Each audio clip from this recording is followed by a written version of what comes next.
Ini askum, askomakum gitu ya.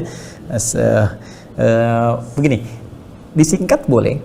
Di dalam bahasa Arab ada singkatan, bahkan di dalam bahasa syariat itu ada singkatan.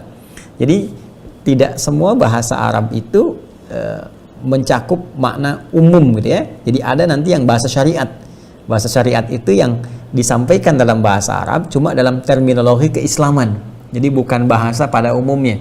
Ya seperti iman, takwa, itu bahasa syariat tuh dalam Islam. Ya, jadi mari kita tingkatkan iman dan takwa. Iman, takwa itu bahasanya bahasa syariat, bukan bahasa Arab biasa. Ya, kemudian misalnya bahkan ada amalan-amalan kalimat thayyibah, ya, ada la haula wala quwwata illa billah, ada tasbih, ya, tasbih subhanallah, tahmid alhamdulillah, takbir Allahu akbar. Nah, itu secara gambaran kalimat diksinya bisa disingkat. Misalnya alhamdulillahirabbil ya, disingkat istilahnya menjadi tahmid alhamdulillah, ya kan? Kemudian bismillahirrahmanirrahim disingkat dengan basmalah, la haula wala quwwata illa billah disingkat dengan hauqala, ya. Nah, demikian pula dengan assalamualaikum warahmatullahi wabarakatuh. Jika Anda ingin singkat misalnya diksinya dengan menggunakan diksi satu kalimat, Anda bisa singkat dengan kata salam. Ya, misalnya kalau kepanjangan nih karakternya di WhatsApp misalnya atau di message service SMS, ya kan, Anda mau tuliskan assalamualaikum warahmatullahi wabarakatuh, cuma karena kondisi tertentu terlampau panjang, Anda boleh tuliskan salam. Salam itu kalimat singkat dari assalamualaikum warahmatullahi wabarakatuh. Anda bisa buka misalnya itu di Al-Quran surah ke-51 Adz-Dzariyat, ya, Quran surah ke-51. Ini kalau kita hapus terlebih dahulu. Bismillah. Quran surah ke-51 Adz-Dzariyat di ayat yang ke-24. Ya, boleh nanti diluruskan kalau keliru. Ya, Quran surah ke-51. Ya, Adz-Dzariyat. Adz-Dzariyat. Dzariyat. Di ayat ke-24, ya, di paling kanan agak sedikit ke bawah di mushaf standar. Hal ataka hadithu dhaif Ibrahim al-mukramin idh dakhalu alaihi faqalu salama qala salam qaumun munkarun. Kan? Hal ataka hadithu dhaif Ibrahim al-mukramin, pernahkah Anda dengar kisah tentang Nabi Ibrahim yang kedatangan tamu-tamu yang sangat dimuliakan itu oleh Nabi Ibrahim alaihissalam?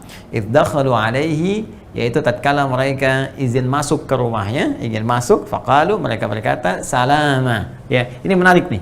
Ya, jadi tamu-tamu ini yang ternyata nanti malaikat yang Allah tugaskan, ya, Allah tugaskan untuk datang ke tempatnya Nabi Lut untuk memberikan janji Allah karena umatnya Nabi Lut minta diazab.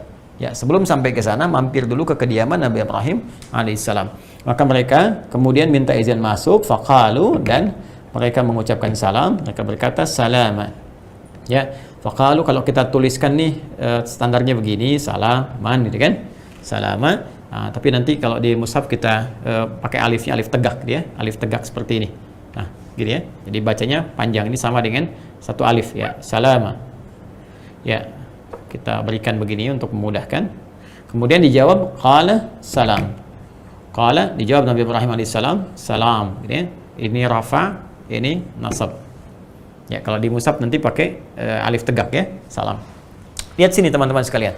Ini singkatan nih dari assalamualaikum warahmatullahi wabarakatuh. Jadi singkatannya tuliskan apa?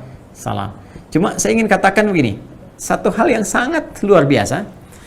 Malaikat itu ketika menyampaikan qalu salama, ini mansub, ya, rafa, untuk menunjukkan sesuatu yang terjadi pada saat itu. Ya, assalamualaikum, kan? Tapi yang paling menarik, jawaban Nabi Ibrahim alaihissalam itu menggunakan rafa, salamun, ya. Sedangkan rafa itu sifatnya itu progresif terus, ya, untuk menunjukkan isbat sesuatu yang tetap tapi mustamir, berlangsung terus, ya. Jadi saya mau katakan begini, Anda mendoakan, salam itu kan doa supaya selamat, supaya damai, supaya tentram. Mana yang paling utama, mana yang paling istimewa, ya, yang lebih unggul?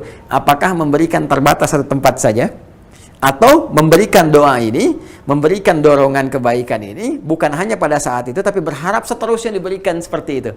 Ya, tentu yang kedua kan? Nah, dalam bentuk rafa. Nah, ini yang menunjukkan bagaimana mulianya Nabi Ibrahim alaihissalam senantiasa membalas sesuatu lebih baik dari apa yang diberikan.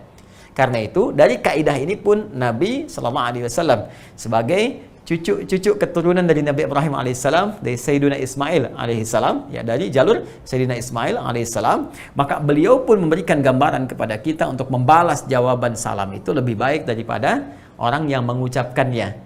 Ya, karena itu turun kemudian anjuran di Quran surah keempat, di surah An-Nisa. Ya, An-Nisa. Di ayat ke-86, ayat 86. Ya. Allah memberikan kemudian gambaran wa idza hayyitum bi tahiyyatin fahayyu bi ahsana minha aw rudduha.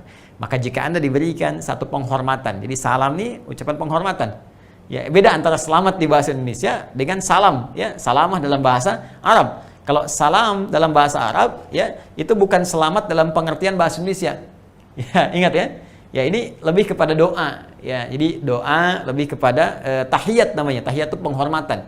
Ya, tahiyat itu penghormatan. Jadi salam itu lebih kepada sifat penghormatan. Jadi jika Anda diberikan penghormatan, ya diberikan kemudian sapaan-sapaan berupa penghormatan, kata Allah, maka balas dengan yang lebih baik.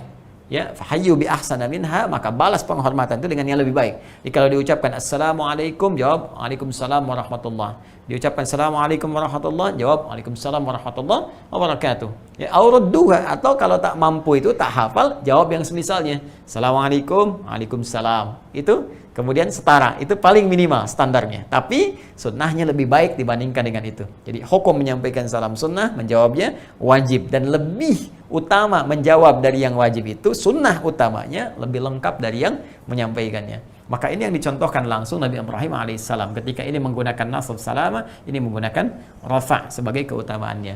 Nah, apa yang terkait dengan sapaan Anda tadi? Belum bertanya ini, baru sapaannya. Ya, Anda menulis gini, kum gitu kan. Nah, jadi kalau mau disingkat, saya sih sarankan lebih baik Anda menyingkat dengan salam, misalnya begini, kan? Nah, ini singkatannya ada di Al-Quran, surahnya tadi saya sampaikan. Jadi yang dimaksud ditulisnya begini salam, bacaannya assalamualaikum warahmatullahi wabarakatuh. Ya.